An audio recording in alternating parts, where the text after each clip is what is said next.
For example, water. Water can exist in solid state, that is ice, liquid state, normal water, and water vapor. Now, when we get ice, when we get liquid water, when we get water vapor, that depends upon the temperature, isn't it? If you heat ice, it will change into liquid water. If you heat liquid water, water molecules will get detached from each other from the force of attraction and they can go to the vapor state. So, one factor is temperature. When you heat, means the intermolecular force of attraction will get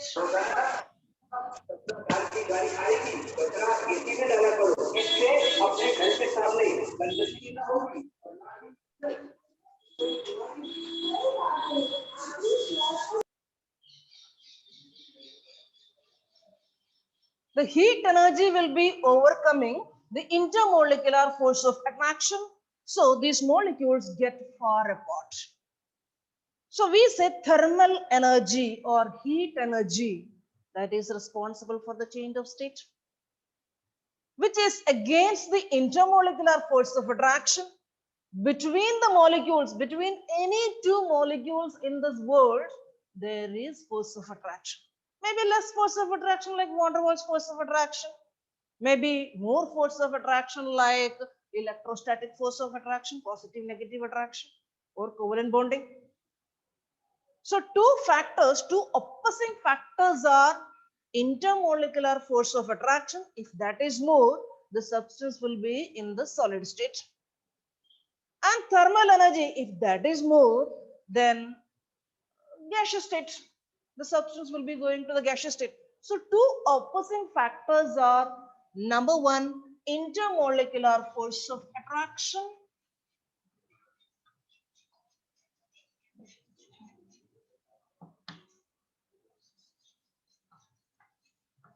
Intermolecular force of attraction, which keep the molecule together, which bind the molecules together.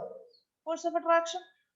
If intermolecular force of attraction is high, though we say molecular, it stands for all types of particles, atoms, ions, etc. Sahil. Okay. So intermolecular force of attraction bind the molecules together. Then our H2O will be in the solid state. If thermal energy is higher, number two, that is the opposing factor, thermal energy.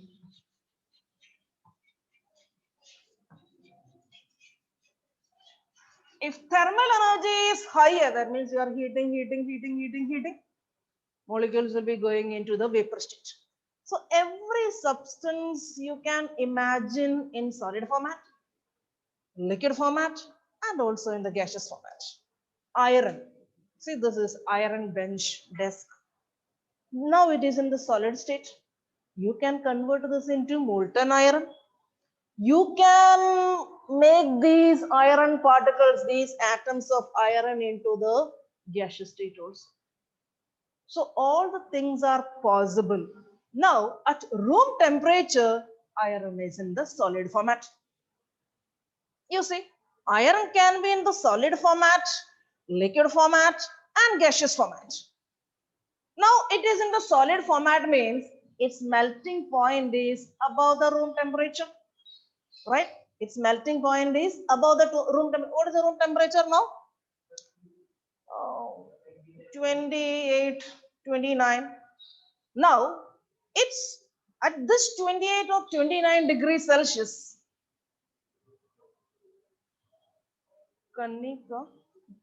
At this 28 or 29 degrees Celsius, for example, 29 degrees Celsius, its melting point is very high as compared to this 29 degrees Celsius. So now this iron is in the solid state at room temperature. This is the atmospheric temperature. At this temperature, if you consider the melting point of this iron, its melting point will be above the room temperature. Suppose its melting point is below the room temperature, 22 degrees Celsius. Will it be in the solid state? No. Iron has got very high melting point. Not easy to melt this iron. Have you seen molten iron? Where? Or red hot iron, where they make the knives and all. Knives, big knives and all. They melt this iron by increasing, by giving very high amount of heat. Now we are coming to only the solid state. In junior classes, you must have learned what is solid state. Molecules are very close to each other. Intermolecular distance is very less. Force of attraction is more. So we say solid state. Particles are arranged very close to each other. Particles are closely packed.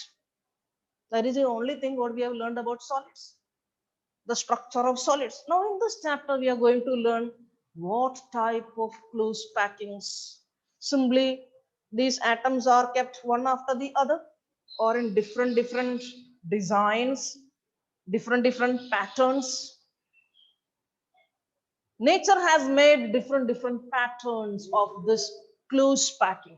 So mainly in this chapter, we'll be learning about different types of close packing, how these particles are arranged in a solid. Before going to such details, some general idea you should have about the solid state. Solids are generally classified into two categories: crystalline solids and amorphous solids. Crystalline solids, how these crystals are formed, particles are arranged in a well organized way. In that condition, we'll be getting crystalline solids. In this arrangement or pattern, these three, how many? Three. Can you sit here in front? Because when I go to face you, I am going out of the screen. One can sit over there. All right. So in crystalline solids, the particles are very well arranged.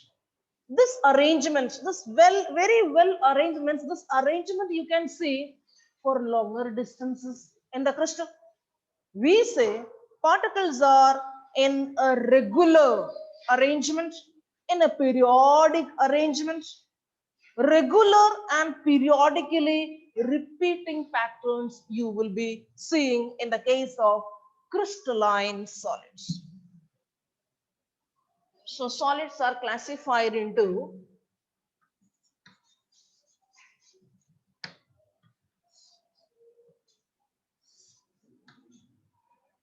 anybody use padlet, padlet, yeah, poplet. You use padlet.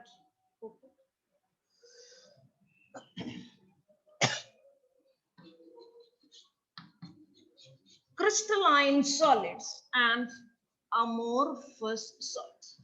In amorphous solids also, you see these patterns, but only for short distances. Little pattern you see, after that broken. Again little pattern here and there you see, again broken.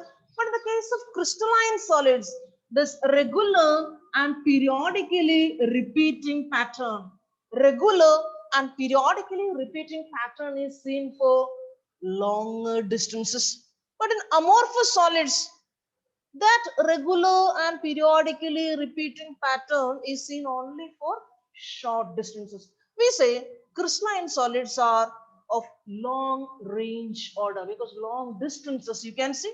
We say long range order. They are of long range order. Now, how these molecules are arranged in a long distance in a periodic way, just like this fruit vendors, yeah, sabji vendors, they arrange, fruit vendors mainly, you see, Sandra, that oranges, they arrange on that teller. They have only one teller, and in that they arrange many things. These oranges are very well arranged. How these oranges are arranged? See, suppose one orange is kept over there. Suppose this is our tailor.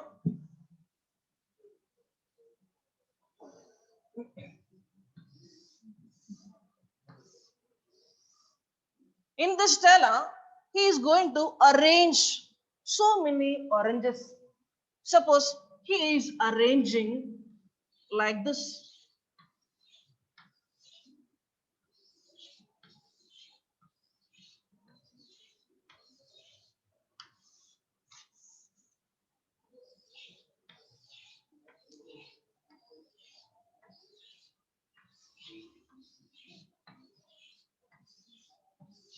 Will he arrange these oranges in this fashion? We are not experienced, right? You are not experienced. You will experience. You are going to experience. No. You should. All should. My question is, will he be arranging these oranges in this fashion? No. Why he is not going for this fashion? This will occupy, this way of arrangement, this pattern of arrangement will occupy more space. And suppose this is the first layer, and the second layer, he will be keeping like this. He cannot keep on this thing, it will fall down. So he will be keeping like this on this gap.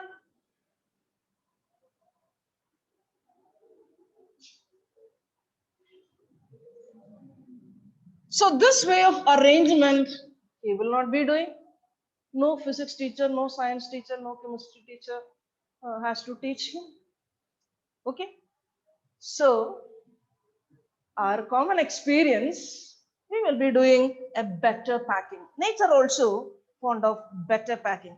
Means using the least space, more things will be packed. That only we are seeing in flat systems and all. Flats were not there in Kota. Now, so many flats, better packing, better packing. People are very well packed. Even in our train also, bogies, one here, one here, one here. Yesterday, I took COVID injection. From that onwards, shivering with fever. Okay, so here, this is not a better packing. I'm going to show another packing.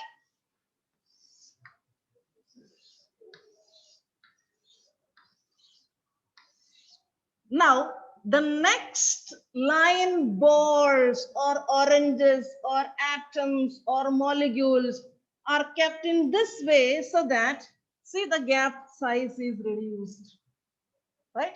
Maximum will be arranged in this way. So here next in this, we say depression.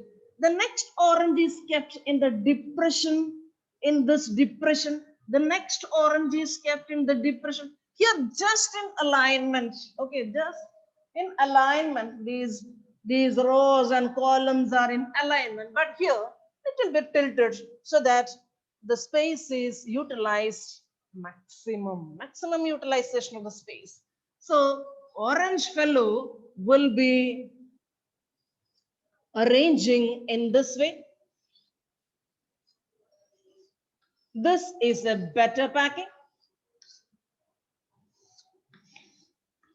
More and more number of oranges he can pack.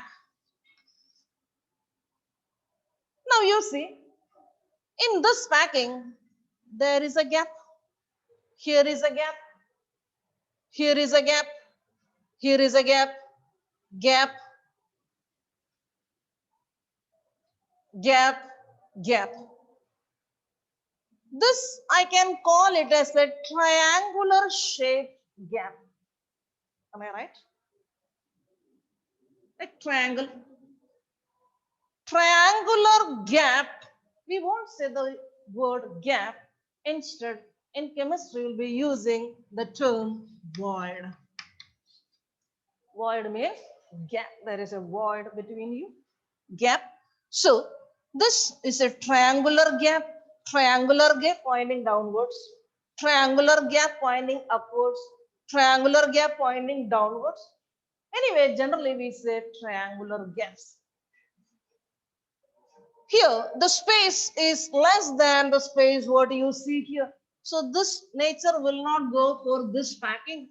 Nature will be mainly going for that type of packing.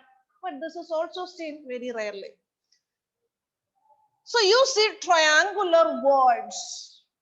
One layer of atoms are kept, or one layer of molecules are kept, or one layer of ions are kept. This is one layer. Now I'm going to construct the next layer. Next layer. Next layer balls, next layer spheres, next layer atoms, next layer molecules, next layer ions. Generally, next layer particles are kept where? Where can I keep? In this gap, right? In this gap, in this gap, in this gap. But if I keep in this gap, then in this gap, I will not be able to keep because all the balls are of same size. If I keep one ball over here, one orange over here, then some of the space of this gap, this gap, this gap will be taken by that second layer orange. So in that case, can I keep an orange in this gap? No. So either pointing upwards, if you are keeping the balls on the triangular void pointing upwards, then you will not be able to keep on the triangular void pointing downwards.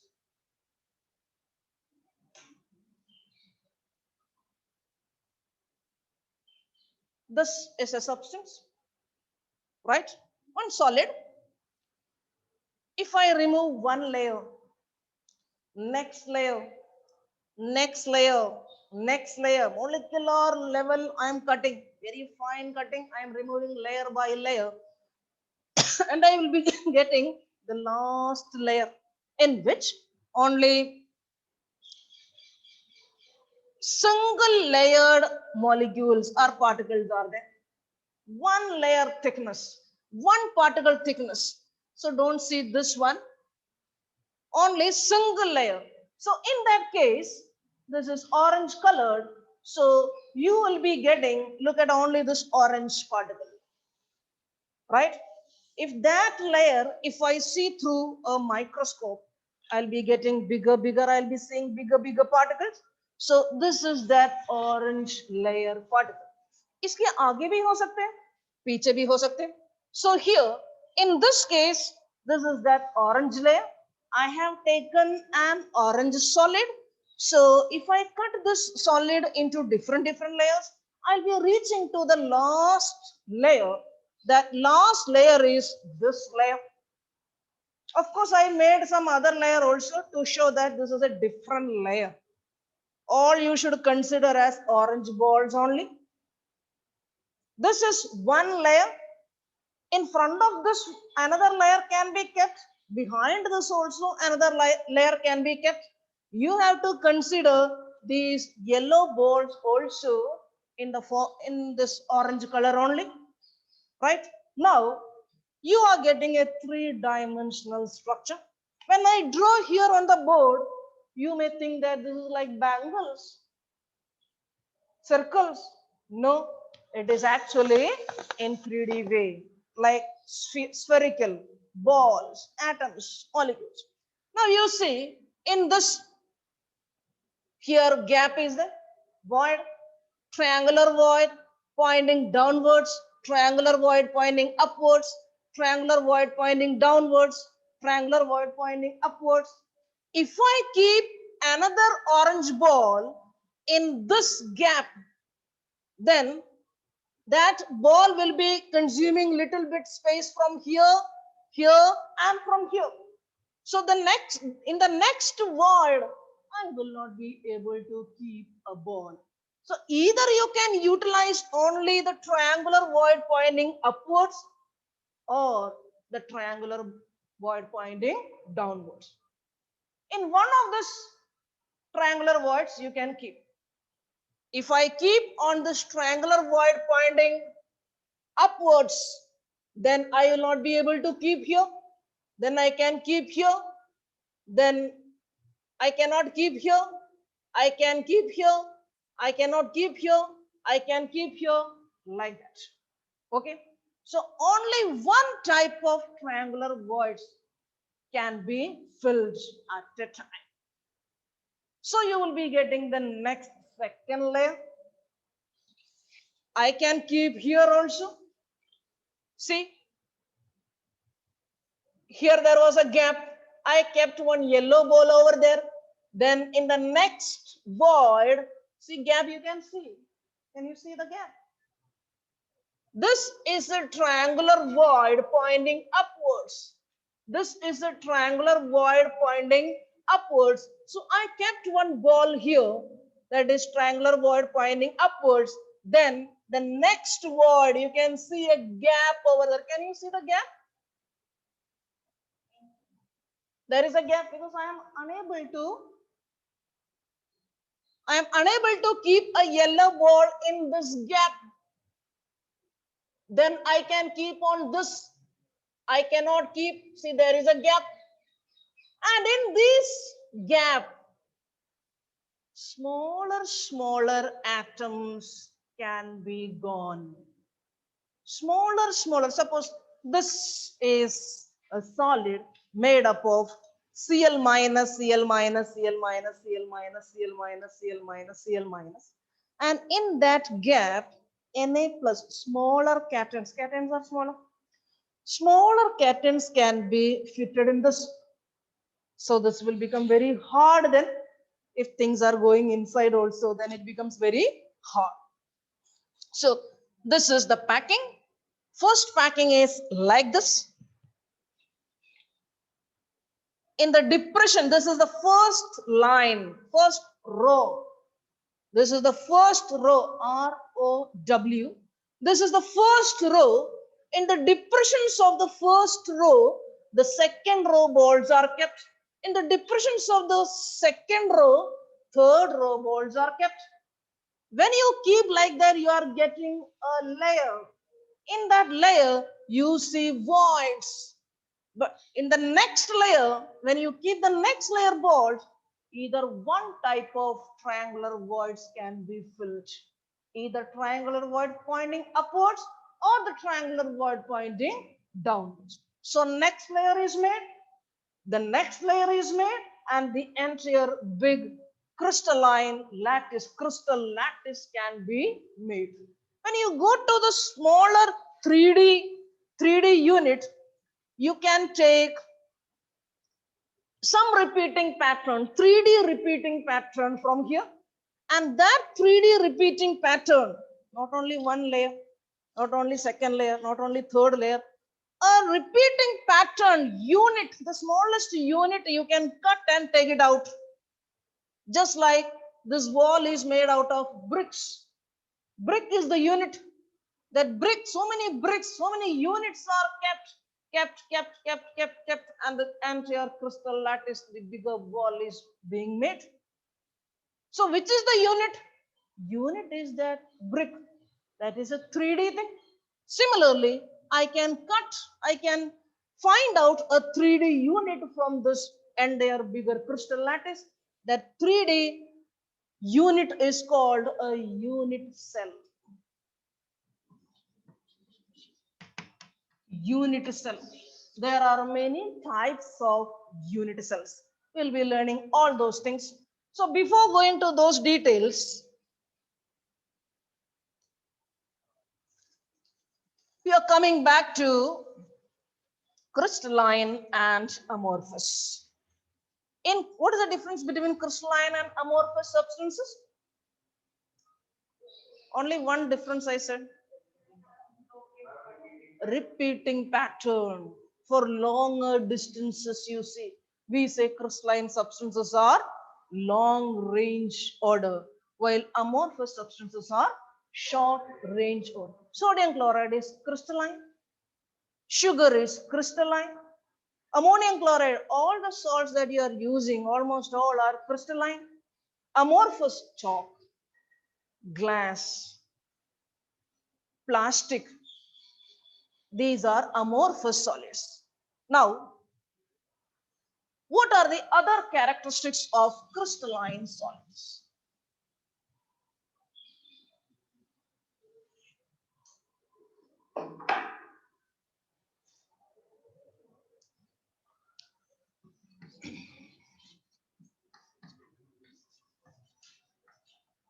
I talked about a small unit. That unit has got a definite shape, maybe cubical or like the brick. What is the shape of brick? That unit? Cuboid, like this.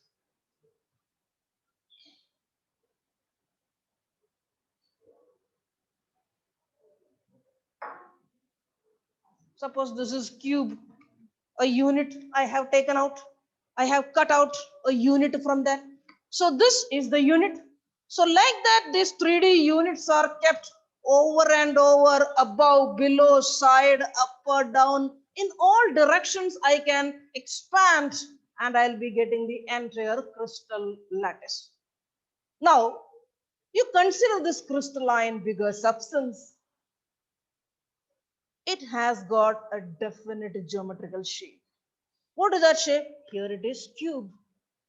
Or it can be like this, or it can be like a hexagon solid.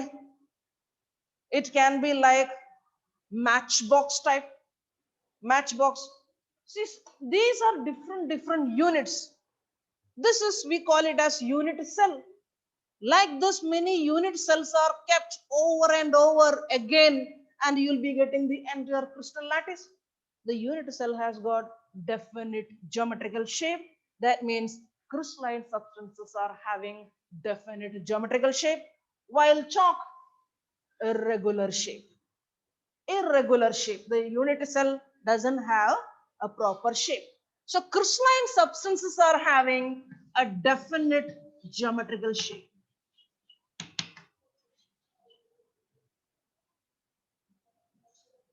Irregular shape here.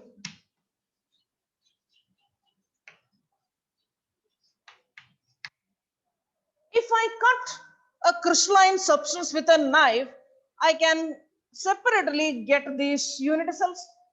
Or on cutting, I'll be getting plain smooth surfaces. Plain smooth surfaces. That is the case of crystalline substance.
So on cutting, I get plain smooth surfaces. But on cutting this amorphous substance, I'll be getting irregular surfaces. So that is another difference. This is long range order, that is short range order. Since crystalline substances are having this definite arrangement, its melting point will be sharp. It will be having a sharp melting point. But here, a range of melting point. For example, wax. Wax is amorphous substance. It starts melting at 40 degrees Celsius and it keeps on melting until 50 degrees Celsius. It keeps on melting. But in the case of naphthalene, 80 degrees Celsius means the entire thing will be getting molten at 80 degrees Celsius. So sharp melting point.